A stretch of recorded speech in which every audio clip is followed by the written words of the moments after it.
Très tôt, dès le début de son règne, Mohamed VI affirme son soutien à l'égalité femmes-hommes.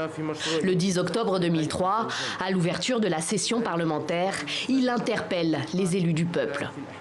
Comment faire progresser la société marocaine alors que les femmes subissent en permanence des agressions, des violences, des discriminations? Un an plus tard, en 2004, le Maroc adopte un nouveau code de la famille, Moudawana en arabe.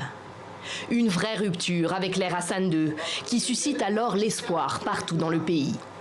L'homme a toujours dominé la femme. La nouvelle loi va rééquilibrer le pouvoir de l'homme sur la femme.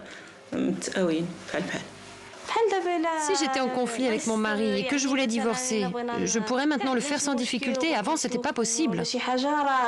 Ce nouveau code de la famille consacre la femme marocaine comme un individu à part entière dans le droit. Parmi les avancées majeures, l'âge légal du mariage pour une fille passe de 15 à 18 ans. La famille est placée sous la responsabilité conjointe des deux époux. Des progrès notables, mais qui peinent aujourd'hui encore à pénétrer la réalité sociale. Les femmes les moins éduquées ne sont toujours pas suffisamment au courant de leurs droits. Il existe un écart important entre celles qui vivent en ville et celles qui vivent à la campagne. Grâce à des dérogations, en 2018 par exemple, plus de 40 000 mineurs ont été mariés selon le Conseil national des droits de l'homme. La polygamie et la répudiation ont été rendues bien plus difficiles grâce à la réforme de 2004, mais elles ne sont pas interdites.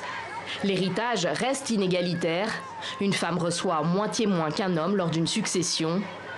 C'est la société civile qui tente aujourd'hui de faire bouger le royaume en abordant tous les tabous. Avortement, harcèlement de rue, naissance hors mariage. Pour les Marocaines, beaucoup reste encore à conquérir.